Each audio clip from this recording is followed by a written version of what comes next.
सकल सुमंगलदायक रघुनायक गुणगान सादर सुनैते तरई भव सिंधु बिना जलियान। श्री कृष्ण गोविंद हरे मुरारे हे नाथ नारायण वासुदेवा। श्री कृष्ण गोविंद हरे मुरारे हे नाथ नारायण वासुदेवा। गणेश पुराण में बलि राजा ने भगवान से पूछा था कि वो निष्पाप हैं, फिर भी उसके साथ ऐसा छल क्यों किया गया। बलि राजा निष्पाप था, सो भगवान ने उसके साथ युद्ध नहीं किया। ईश्वर निष्पाप है, वे किसी को भी नहीं मारते, मनुष्य का पाप ही उसे मारता है। आपने कपट किया, मुझे पाताल में उतार दिया, क्या ये योग्य है? आप ही निर्णय करें। वामन जी ने उत्तर दिया, तुम पूर्ण निष्पापी नहीं हो। यज्ञ के आरंभ में गणपति की पूजा की आज्ञा की गई तो तुमने इनकार कर दिया था। मैं विष्णु की पूजा करूँगा, गणपति भी तो विष्णु है, किंतु तुम ना माने। ये तुम्हारी भेद दृष्टि थी।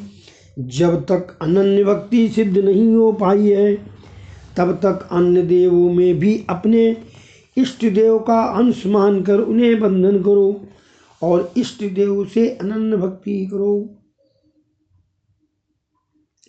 तुमने शास्त्र की मर्यादा का उल्लंघन किया। तुमने गणपति की पूजा तो की, किंतु पूज्य भाव से नहीं की। गणपति ने मुझसे प्रार्थना की कि मैं तुम्हारे यज्ञ में बाधा डालूं, अतः मैं यहाँ आया हूँ। गणपति महाराज विघ्न हरता भी है और विघ्न करता भी। अब मैं तीसरा चरण कहाँ रखूं? भगवान के विराट स्वरूप को देखकर बलि राजा भयभीत हो गए। उस समय सत्गुण स्वरूपा विंध्यावली कहने लगी, ये सब तो तुम्हारी क्रिया भूमि है। इस शरीर पर भी जब जीव का अधिकार नहीं है, तो संपत्ति और संतति पर तो कैसे हो सकता है? शरीर मिट्टी से ही बना हुआ है। जीव व्यर्थ ही ऐसा मान बैठता है कि शरीर संपत्ति आज मेरी अपनी है। वास्तव में ऐसा नहीं है। गीता का आरंभ धर्म शब्द से किया गया है। गीता का प्रथम शब्द धर्म क्षेत्रे है। गीता की समाप्ति मम शब्द से की गई है। गीता का अंतिम शब्द है मम। इन दो शब्दों के मध्य में समाई हुई है सारी गीता। मम का अर्थ है मेरा, मम धर्म मेरा धर्म, धर्म अर्थात सत्कर्म। मेरे हाथों से जो भी सत्कर्म हो पाए वही और उतना ही मेरा है। मात्र सत्कर्म ही तुम्हारा है, शरीर नहीं। जितना सत्कर्म जीव ने क्रिया किया होगा उतना साथ जाएगा। जितना सत्कर्म करोगे उतना ही तुम्हारा होगा। धृतराष्ट्र ने कहा था माम का, ये मेरे पुत्र हैं। इसी कारण से भगवान ने उनके पुत्रों को मारा था। धृतराष्ट्र ने कहा था माम का पांडवा। अर्जुन ने भगवान से कहा था शिष्यते अहम साधि माम त्वाम प्रपन्नम। मैं आपका हूँ और आपकी शरण में आया हूँ। तब भगवान को उसे अपनाना पड़ा और उसके रथ को चलाना भी पड़ा। मनुष्य ये नहीं जानता कि उसका अपना क्या है और क्या नहीं है। फलता वाद विवाद और संघर्ष होता रहता है। यदि वह ये समझ पाए कि वास्तव में उसका क्या है, तो सारे टंटे फसाद मिट जाएंगे। द्रव्य के सिवाय भी कोई अन्य सुख है या नहीं, और आत्मानंद जैसी भी कोई वस्तु ये मनुष्य जानता ही नहीं है। अपने हाथों से किया हुआ सत्कर्म ही अपना है। ये जीव नहीं, प्रभु ही स्वामी है। जीव तो मात्र मुनीम है। इस शरीर पर जब जीव का सत्ता नहीं है तो और किसी वस्तु पर तो कैसे हो सकती है। यमराज की आज्ञा होते ही शरीर का त्याग करना पड़ता है। जगत के कानून वहाँ नहीं चल सकते। ये कभी मत भूलो कि तन और मन के स्वामी मात्र परमात्मा ही हैं। फिर भी जीव मेरा मेरा करता है। जो मेरा मेरा करता है उसे भगवान मारते हैं। जो तेरा तेरा करता है उसे भगवान तारते हैं। विंध्यावली ने कहा, हे प्रभु, ये तो आपकी ही लीला है। आपको कोई क्या दान देगा। मेरे पति ने अभिमान बस दान देना चाहा और दिया। आपको कोई कुछ नहीं दे सकता। सर्वस्व के स्वामी आप ही हैं। इसी कारण से वैष्णव संप्रदायी दान के बदले भेंट शब्द का प्रयोग करते हैं। जो ईश्वर का है वही उन्हें समर्पित करना है। प्रभु, मेरे पति के कथन में गड़बड़ी हो गई। बलि में जो सूक्ष्म अभिमान अब तक रह गया था कि मैंने दान दिया, इस अभिमान को दूर करने के हेतु से विंध्यावली ने अपने पति से कहा, ठाकुर जी को प्रणाम कीजिए। भगवान को कौन क्या दे सकता है। उन्होंने जो दिया था वही उन्हें देना है। ये शरीर बच गया है जो मिट्टी का ही है। भगवान से कहिए कि वे अपना तीसरा चरण आपके मस्तक पर ही रखें। मस्तक बुद्धि प्रधान है, उसमें काम का वास है। मस्तक पर भगवान का चरण आने पर उस बुद्धिगति काम का नाश होता है। जो तन मन धन भगवान को अर्पित करता है उसी के मस्तक पर चरण रखने की कृपा भगवान करते हैं। परमात्मा का हाथ या चरण मस्तक पर आने से मस्तक स्थित सूक्ष्म काम का नाश होता है। गोपियाँ भी तो कहती हैं, शिरसि ध्येयं न श्री कर ग्रहम। गोपियाँ गोप गीता में भगवान से कामना करती हैं कि उनके मस्तक पर उनका कर कमल गिरे। गोपी कौन है। गोभी इंद्रिय भक्त रसम पिबत सा गोपी।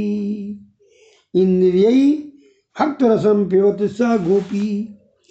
प्रत्येक इंद्रिय से जो भगवत रस का पान करे वही गोपी है। प्रभु से प्रार्थना करो कि अपने चरण मेरे मस्तक पर रखिए। बलि राजा ने भगवान से कहा, पदम तृतीयम शिष्णय में निजम। मेरे मस्तक पर ही आप अपना तीसरा चरण रखिए।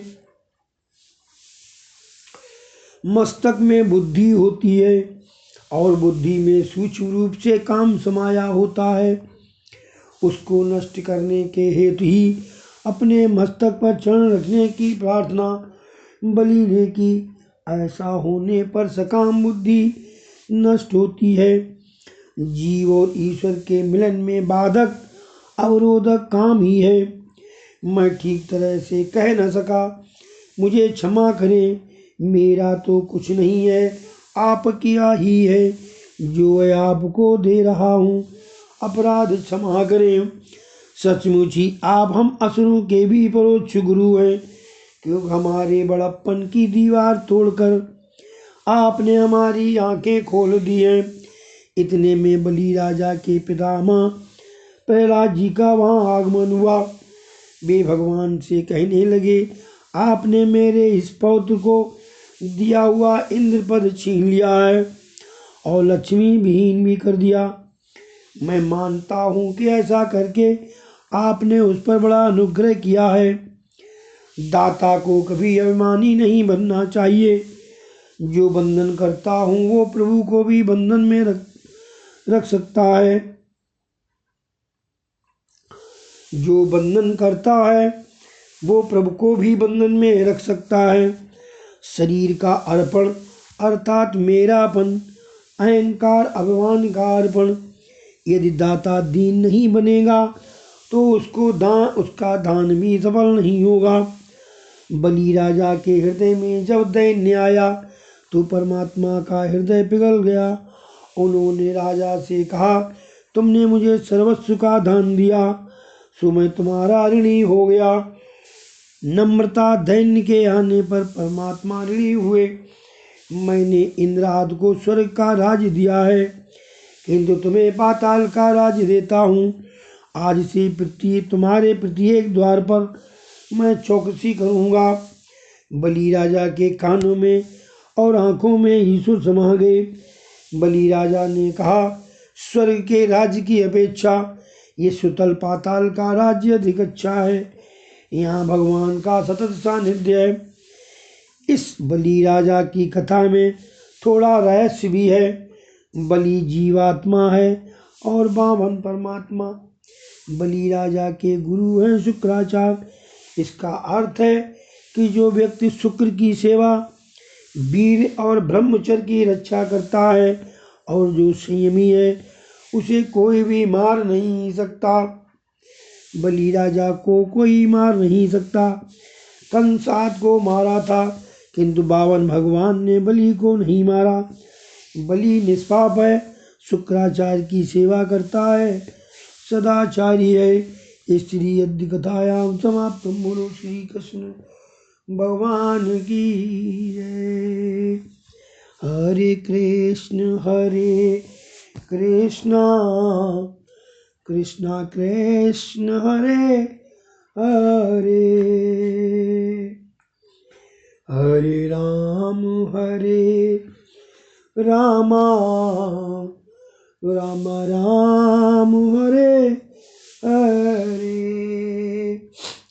हरे कृष्ण कृष्ण कृष्ण हरे हरे, हरे राम